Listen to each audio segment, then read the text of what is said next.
Et si le vrai super pouvoir à l'école, au travail et même dans la vie n'était pas de savoir beaucoup de choses, mais de savoir comment on apprend. C'est exactement ce qu'on appelle la métacognition.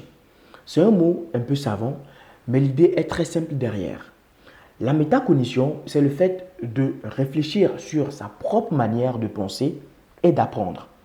Je vais te raconter une courte histoire pour que tu puisses comprendre et rentrer dans le bain de la vidéo. Il y a quelques années, j'aidais en fait un élève brillant mais frustré. Il travaillait des heures en apprenant ses cours, mais les notes en fait ne suivaient pas son apprentissage. Il me disait, je comprends tous les cours en classe, mais dès que j'arrive devant ma copie, plus rien. Je ne me rappelle de absolument rien du tout. Alors je lui ai posé une seule question. Comment sais-tu que tu as vraiment compris ton cours? Et là, silence total. Il n'y avait jamais pensé à ça. En réalité, il apprenait sans stratégie. Il relisait, il surlignait, il ne s'auto-observait jamais du tout. Le jour où il a commencé à se poser des questions sur sa façon d'apprendre, ses résultats ont complètement changé. Et c'est exactement ce que tu vas découvrir aujourd'hui dans cette vidéo. Ce que c'est que vraiment la métacognition. Pourquoi elle change tout dans ta manière d'apprendre. Et comment tu peux l'utiliser concrètement pour apprendre plus vite, plus profondément et surtout plus durablement. Passons d'abord à la première partie pour comprendre la métacognition. La métacognition, c'est la capacité à observer et réguler son propre fonctionnement mental.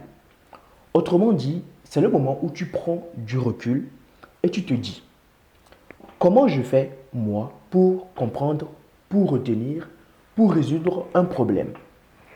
Ce n'est pas une simple question d'intelligence, non, mais c'est une question de conscience de soi. Un élève ou un adulte métacognitif sait exactement ce qu'il sait et ce qu'il ne sait pas encore.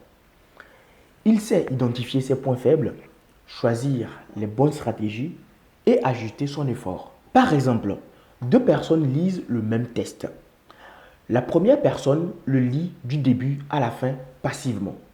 Mais la seconde personne s'arrête à chaque paragraphe et se demande, est-ce que j'ai vraiment compris ce paragraphe? Si je devais en fait l'expliquer à quelqu'un, comment je ferais?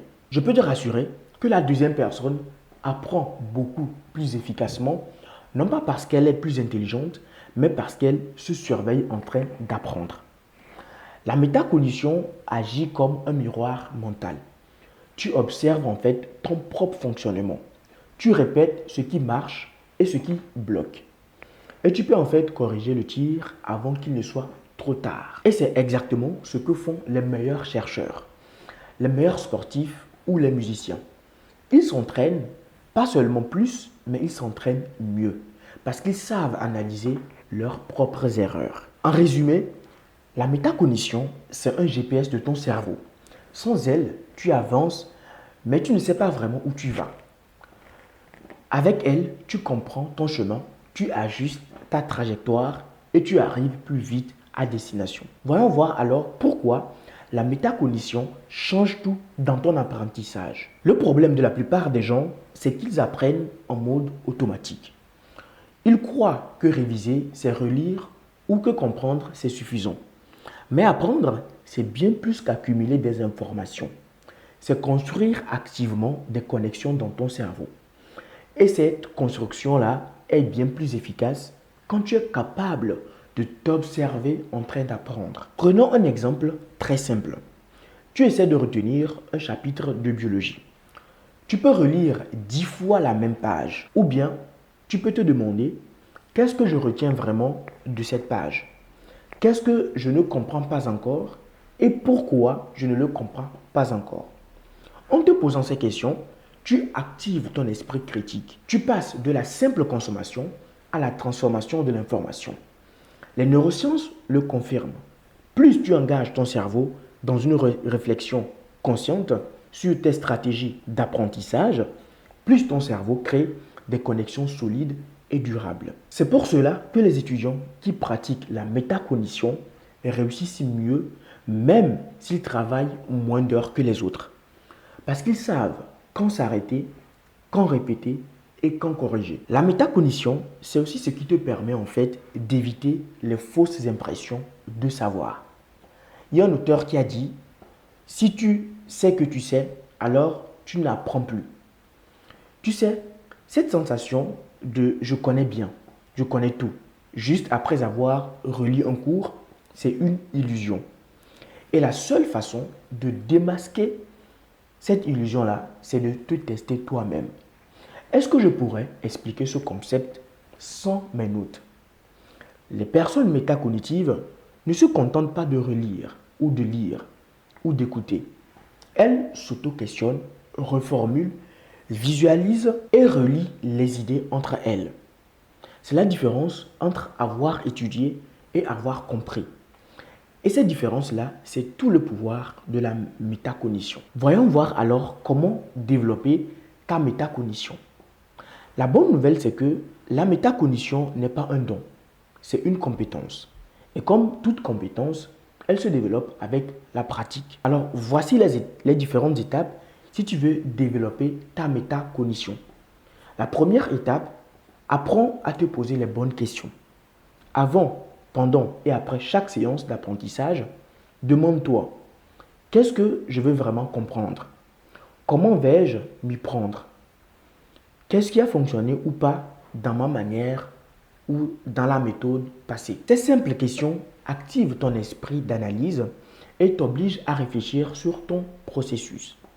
La deuxième étape, tiens un journal d'apprentissage. À chaque session, écris ce que tu as compris, ce qui reste flou et ce que tu feras différemment la prochaine fois. Cela prend juste 2 minutes, mais c'est incroyablement puissant. Tu transformes en fait ton expérience en apprentissage conscient. La troisième étape, explique à quelqu'un d'autre.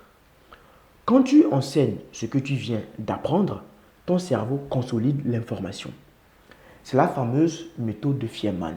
Si tu ne peux pas l'expliquer simplement à quelqu'un, c'est que tu ne l'as pas encore compris.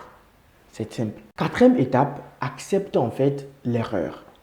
La métacognition repose sur une vérité simple. On apprend en observant ses erreurs, pas en les évitant. Chaque échec est une donnée précieuse qui te dit en fait comment améliorer ta stratégie. Et enfin, la cinquième étape, c'est de t'observer dans d'autres contextes. Comment apprends-tu une nouvelle compétence? Comment réagis-tu quand tu ne comprends pas? Ou comment organises-tu ton temps? Chaque réponse te rapproche d'une meilleure version de toi-même. Et tu verras simplement que petit à petit, tu passes du mode subir l'apprentissage en mode piloter ton apprentissage. Et c'est là que tu deviens réellement autonome. En résumé, ce que tu dois comprendre, c'est que apprendre à apprendre, c'est le début de toutes les réussites. Parce que le monde change, les connaissances évoluent, mais la capacité à s'auto-former intelligemment restera toujours la compétence la plus précieuse. La métacognition, c'est la clé qui transforme n'importe quel apprentissage en une aventure consciente. Elle te permet non seulement de progresser plus vite, mais aussi de comprendre en fait comment tu fonctionnes. C'est un outil de performance, mais aussi de liberté. Parce que quand tu maîtrises ta manière d'apprendre, plus rien en fait ne t'arrête.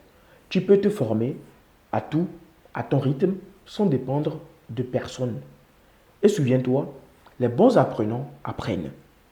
Mais les excellents apprenants apprennent à apprendre. Alors la prochaine fois que tu étudieras, ne te demande pas seulement qu'est-ce que j'apprends. Demande-toi aussi comment je suis en train d'apprendre. C'est cette question-là qui fera toute la différence. Si tu veux continuer à développer ton intelligence d'apprentissage, abonne-toi à cette chaîne car je partage chaque semaine des outils concrets issus des neurosciences et de la pédagogie pour t'aider à apprendre mieux, plus vite, sans t'épuiser. Et dis-moi en commentaire, quelle est selon toi ta plus grande difficulté quand tu apprends quelque chose de nouveau?